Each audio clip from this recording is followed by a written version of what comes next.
आप लोगों का इस चैनल पर स्वागत है।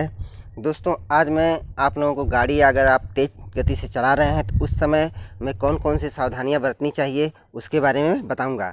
तो दोस्तों देखिए, कभी कभी ऐसा होता है कि हमें देर हो रही होती है, या हमारा शौक़ है, या हमारी मजबूरी होती है, या हम बहुत जल्दी में हैं, तब हम गाड़ी को 100 से ज़्यादा की स्पीड में चलाते हैं। तो दोस्तों, अगर हम 100 की स्पीड से ज़्यादा चला रहे हैं, 120, 140, तो उस समय हमें कौन कौन सी सावधानियां बरतनी चाहिए। वैसे आप 100 की स्पीड या तो एक्सप्रेस वे चलाते हैं या हाईवे पे, लेकिन अगर आपका एक्सप्रेस वे है तो वहाँ तो 100 की स्पीड दी ही रहती है कि आप 100 से कम मत चलिए। लेकिन अगर आपको उससे ज़्यादा किसी अन्य रोड पर, जैसे हाईवे हो गया या फिर जो सिंगल रोड होता है, उस पर अगर चलने पड़े तो उस समय हमें कौन सी सावधानियाँ बरतनी चाहिए उसी के बारे में बताऊँगा। तो देखिए दोस्तों, जैसे आप चल रहे हैं तो आपको विशेष सावधानी बरतनी है, क्योंकि थोड़ी सी भी अगर आपकी गलती होगी तो उस समय आपको ज़्यादा नुकसान या कोई भी एक्सीडेंट होने की संभावना रहती है।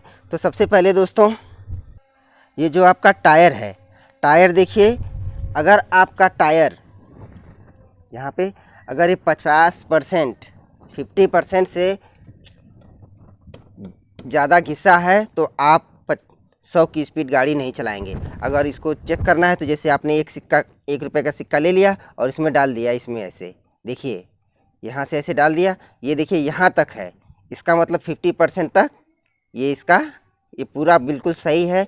इस गाड़ी से, इस टायर से आप 100 की स्पीड चला सकते हैं।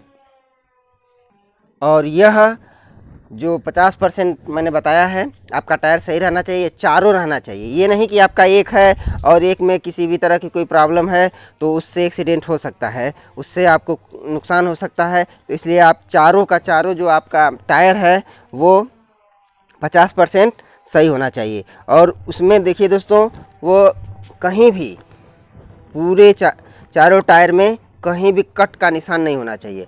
अगर कट का निशान है तो 100 की स्पीड से चलेंगे तो ज़्यादा घर्षण उसमें होता है और उससे आपको किसी भी अनहोनी होने का पूरा खतरा रहता है। तो आप लोग कभी भी अगर चलेंगे तो अगर आपके टायर में कट है तो वहाँ पे आप 100 की स्पीड से कम ही चलिए।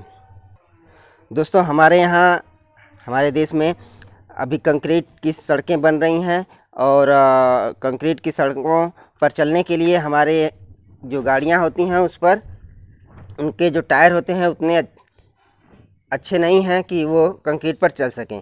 तो इसलिए हमें दोस्तों विशेष सावधानी बरतनी है। हमारे यहाँ ये पिच पर ज़्यादा रोड मिलेंगे, पिच वाले, तो वहाँ पे दोस्तों आप लोगों को ये टायर जो हैं वो आप बिल्कुल सही रखिए, तभी आपका जो स्पीड है वो आप मेंटेन कर पाएंगे। इसलिए दोस्तों, जब भी आप 100 की स्पीड चलेंगे या उससे ज़्यादा चलें तो आप अपने टायर को विशेष तौर से देखें। और दोस्तों, इसमें हवा, चारों की जो हवा है, चारों टायरों की, देखिए जो चारों टायर हैं इसकी जो हवा होती है वो आप विशेष तौर से देखेंगे कि चारों टायरों में जो हवा है वो समान रहनी चाहिए सब में। और इसका जो हवा नापने का है कि 30 से 35 तक इसकी हवा होनी चाहिए सब में, तो 30 से कम न रहे और 35 से ज़्यादा न रहे। और इसकी दोस्तों एक चीज़ और, इसमें बैलेंसिंग जो होता है कि कभी कभी आपकी गाड़ी चलाते हैं और वो एक तरफ भागने लगती है, तो उस समय आपकी गाड़ी, जिस मान लिया आपने हैंडल छोड़ दिया तो उस समय आपकी गाड़ी दूसरी तरफ जाने लगती है। तो वहाँ पे क्या करना है, आपको यहाँ पे 200-250 रुपये का मिलता है, यहाँ बैलेंसिंग अंदर से उसको करना रहता है। तो उसको आप बैलेंसिंग, जो व्हील बैलेंसिंग होती है, उसको आप करा लेंगे तो उससे आपका जो गाड़ी है वो पूरी तरह से चारों चक्के का जो बैलेंस रहता है एक समान रहेगा और आपको किसी भी तरह से कोई भी परेशानी नहीं होगी। कभी कभी दोस्तों ऐसा होता है कि हम अपना हैंडल छोड़ देते हैं, जैसे ये आपका हैंडल है, यहाँ पे सोचते हैं कि ये सीधे, आप मान लीजिए आप जा रहे हैं ऐसे और ऐसे कर छोड़ दिए कि देखते हैं हमारी गाड़ी सीधी जा नहीं रही है कि नहीं। तो अगर आपकी गाड़ी सीधे नहीं जा रही है तो ये समझ लीजिए कि आपकी जो हैंडल है उसमें थोड़ी प्रॉब्लम है, उसको आप ज़रूर सही कराइए। उसका जो टेक्सचर है उसको आप सही करा लीजिए, तब आप अपनी गाड़ी को पूरी तरह से सेफ चला पाएंगे। 100 से ज़्यादा की स्पीड, 150 से ज़्यादा आप चला सकते हैं 120। तो इस तरीके से दोस्तों मैंने आपको अभी इतना बताया है। आप लोगों को स्टीयरिंग, आपकी जो स्टीयरिंग है इसको कैसे पकड़ा जाता है इसके बारे में बताऊंगा। कि देखिए, जैसे हम लोग अपनी कार की जो स्टीयरिंग है इसको देखिए, सबसे पहले तो हमें ये जो आकार दिया हुआ है ऐसे देखिए, ये जो टी आकार है यहाँ पे, ऐसे टी आकार का है देखिए यहाँ पे ऐसे। तो अपनी गाड़ी का जो हैंडल है इसको इस तरीके से कर लेंगे। और देखिए, सबसे बेस्ट तरीका है इसको पकड़ने का कि यहाँ से ऐसे पकड़ना। देखिए यहाँ जो आपका भी का आकार होता है, भी ऐसे विक्ट्री वाला जो भी होता है ऐसे पकड़ना हैंडल को। अगर आप 100 से ज़्यादा की स्पीड चल रहे हैं तो उस समय आपको विशेष सावधानी बरतनी रहती है, ताकि आपकी गाड़ी थोड़ी सी भी इधर उधर हुई तो वो, हमको तो लगता है कि थोड़ा सा हुआ, लेकिन जब 100 से ज़्यादा की स्पीड चलती है तो गाड़ी बहुत तेज़ इधर से उधर चली जाती है और उस समय किसी भी तरह की अनहोनी हो सकती है। बहुत से लोग क्या करते हैं कि ऐसे पकड़े रहते हैं, तो जब घुमाना रहता है तो ऐसे करके घुमाते हैं, ऐसे करके घुमाते हैं। हाँ, और कुछ लोग यहाँ पकड़ते हैं और कुछ लोग जैसे एक ही हाथ से ऐसे ऐसे पकड़ चलाते हैं। देखिए, अगर आप 40, 50, 60 चल रहे हैं तो ऐसे पकड़ना कोई भी गलत नहीं है, ऐसे पकड़ करके आप चला सकते हैं, कोई भी दिक्कत नहीं हुई। लेकिन अगर आप 100 से ज़्यादा की स्पीड चल रहे हैं तो आपको अपनी स्टीयरिंग को भी के आकार जो ऐसा होता है विक्ट्री 10 और 2, इस तरह के आकार से ही पकड़ना चाहिए। बहुत से लोग इसको 8 और 4 में पकड़ते हैं, लेकिन आप 10 और 2 की जो ये 10 देखिए ऐसे ऐसे ऐसे है, यही भी का आकार जो होता है वैसे ही पकड़ेंगे तो आपका बिल्कुल सही रहेगा। और उसमें ज़्यादा ध्यान दीजिए कि जो आपका ये लोगो है वो पूरा सीधे रहे। आपके जो ये पेट का आकार यहाँ पे है, नाभि का आकार यहाँ से एकदम सीधे रहेगा और आपका पकड़ जो है यहाँ पे बिल्कुल सही रहेगी। तो जब भी आप स्टीयरिंग पकड़िए तो इस तरीके से पकड़िए। अब दोस्तों देखिए, आप सीट बेल्ट, ये सीट बेल्ट जो है ये आप ज़रूर लगाइएगा। बिना सीट बेल्ट के आपको कोई भी सुरक्षा गाड़ी नहीं देगी। न तो ABS, इसमें एंटी ब्रेक सिस्टम जो होता है वो ना काम करेगा, ना तो आपका इसमें से एयर बैग खुलेगा। तो जब भी आप गाड़ी चलाइए 100 से ज़्यादा को छोटी दूरी के लिए भी चलाइए, कम स्पीड में भी चलाइए, लेकिन आप अपने सीट बेल्ट को ज़रूर लगाएंगे, तभी आप गाड़ी में ज़्यादा सुरक्षित रहेंगे। दोस्तों, जब हम लोग गाड़ी चला रहे हैं 100 से ज़्यादा की स्पीड, तो उस समय सामने कभी कभी ऐसा होता है कि हमें ब्रेक लगाना रहता है। तो कुछ लोग क्या करते हैं कि पहले ये क्लच दबा लेंगे, यहाँ पे क्लच दबा लेंगे तब अपना ब्रेक लगाएंगे। तो ये बहुत ही गलत आदत है। तो सबसे पहले इसमें क्या करेंगे, पहले ब्रेक दबा लेंगे, गाड़ी जब धीमी हो जाए तब आप अपना क्लच दबाएंगे।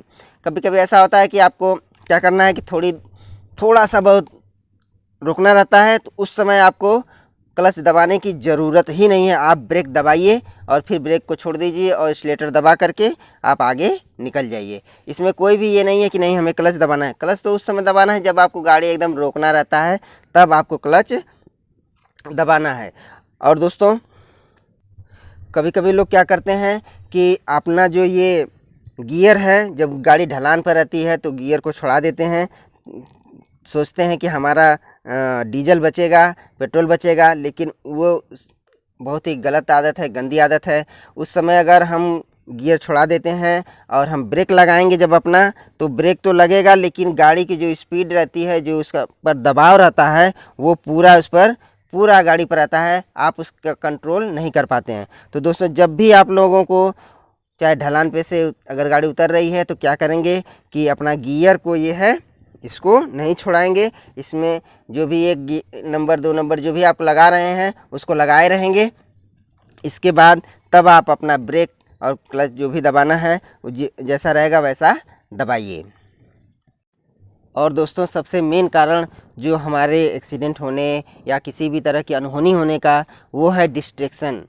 डिस्ट्रैक्शन आपकी व्याकुलता। जैसे मान लीजिए कोई भी लड़की है सामने से अगर आ रही है जो खूबसूरत है, तो उसे आप ज़रूर देखना चाहेंगे ऐसे एक बार करके आप शीशे से ना, और उतने में वो 3 से 4 सेकंड का समय लगता है, और 3 से 4 सेकंड में ही आपकी गाड़ी इधर से उधर, देखिए अगर थोड़ा सा भी आपका चेंज हुआ तो वो बहुत तेज़ जाती है। आप 30-40 की स्पीड नहीं चल रहे हैं कि आप उसको कंट्रोल कर लेंगे। आपकी गाड़ी 100 से ज़्यादा की स्पीड चल रही है, उस समय आप अगर किसी को देख रहे हैं, किसी को निहार रहे हैं, आपके अंदर डिस्ट्रैक्शन है, आप थोड़ा सा भी इधर उधर नज़र करेंगे तो वो आपकी गाड़ी आपके कंट्रोल से बाहर हो जाएगी और आप कोई भी अनहोनी आपके साथ हो सकती है, किसी के भी साथ आप गाड़ी ठुक सकते हैं। तो इस समय दोस्तों आपको जब भी आप 100 से ज़्यादा की स्पीड चलिए तो कभी भी इस चीज़ को न करिए, सिर्फ और सिर्फ अपना ध्यान गाड़ी पे लगाए रहिए। और दोस्तों कभी कभी ऐसा होता है कि हम लोगों को ये मैसेज, मोबाइल सबसे ख़राब है। जब आप 100 से ज़्यादा की स्पीड चलिएगा दोस्तों तो ये गाड़ी चला रहे हैं तो गाड़ी चलाते समय तो मोबाइल पर ध्यान देना ही नहीं चाहिए, लेकिन अगर 100 से ज़्यादा स्पीड आप चला रहे हैं तो उस समय ये नहीं कि मैसेज आया तो मैसेज देखने लगे या व्हाट्सएप पर आया कुछ भी चीज़ तो उसको देखने लगे, ऐसा आप कभी मत करिएगा। वो बस जैसा कि रिसर्च हुआ है 4 सेकेंड से ज़्यादा का अगर आपका समय लग रहा है तो उस समय आपको गाड़ी से एक्सीडेंट होने की ज़्यादा संभावना रहती है।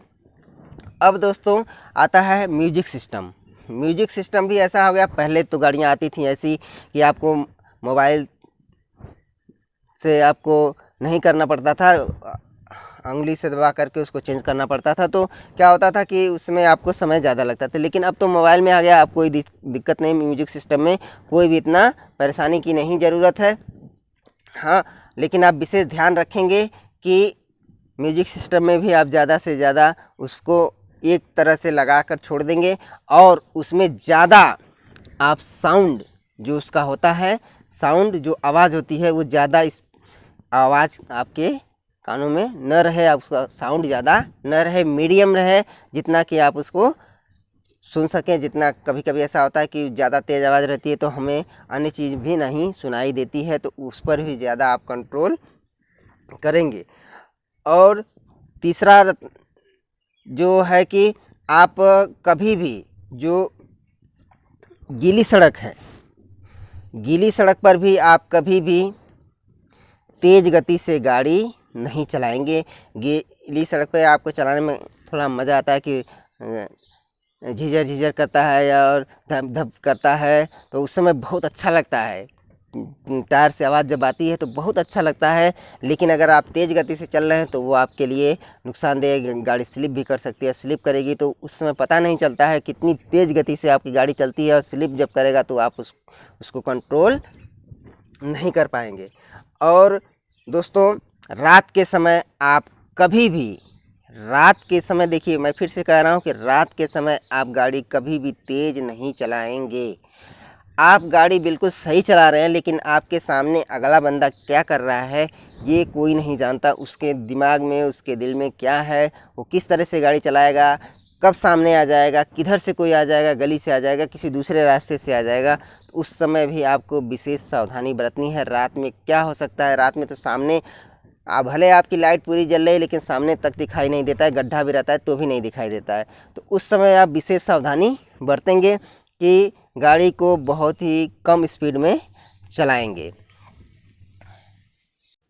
अब आपको मैं एक और पार्ट के बारे में बता रहा हूँ, जो ये आपका ORVM है। बहुत से लोगों के सामने अगर आप ORVM कह देंगे तो वो नहीं जान पाते हैं। अगर आप उनको कहेंगे कि शीशा, तो देखिए आपका जो शीशा है, इसको बहुत सी गाड़ियों में देखेंगे तो वो शीशे क्या करेंगे, दोनों शीशों को, चाहे इधर वाला रहे या उधर लेफ्ट वाला, दोनों को क्या करेंगे, बंद कर रहेंगे कि कोई गाड़ी आ जाएगी तो मार देगा, तो ये हमारा 3-4 हज़ार का नुकसान हो जाएगा। तो दोस्तों कभी भी आप अगर गाड़ी चला रहे हैं तो दोनों शीशे को, लेफ़्ट और राइट दोनों को एकदम खोल कर रखेंगे। और दोस्तों देखिए, गाड़ी के शीशे को ऐसा सेट करेंगे आप कि पीछे का जो है वो आपका पूरा कैसे आ रहा है, पीछे से आपका वो दिखाई दे। और इतना ही नहीं दोस्तों, जो आपका ये भी शीशा है, इसको भी आप ऑन करेंगे और इसमें से पीछे से भी देखेंगे कि कोई पीछे गाड़ी आ रही है कि नहीं आ रही है। आपका आगे और पीछे दोनों का जो है वो दिखाई दे। देखिए इधर वाला भी और उधर वाला भी, दोनों शीशा आपका खुला रहना चाहिए और दोनों सेट रहना चाहिए। ये नहीं कि हमें लेफ़्ट घूमना है तो उसमें वो आदमी या गाड़ी दिखाई ही न दे कि हमें किस तरफ कितना घुमाना है, या फिर अपने राइट साइड में किधर घुमाना है। अगर मान लीजिए आपको ओवरटेक करना है तो ओवरटेक भी करना है तो अगला गाड़ी से हम कितना तेज़ चलेंगे और पीछे देखेंगे इसमें कि पीछे से गाड़ी कोई आ तो नहीं रही है। तो इस तरह से दोस्तों हमें जो ये शीशा है, बहुत से लोग इसको नहीं जान पा रहे हैं, तो मैं आपको शीशा ही बताऊंगा, ORBM नहीं जान पा रहे हैं। तो ये शीशे को आप दोनों अपने शीशे को, चाहे इधर लेफ़्ट और राइट दोनों का जो शीशा है उसको आप खोल करके चलाएंगे गाड़ी। तो इस तरीके से दोस्तों मैंने कुछ सावधानियां थी आपको बताया है। अगर आप लोगों को ये वीडियो अच्छी लगी हो तो दोस्तों मेरे चैनल को सब्सक्राइब ज़रूर करिएगा।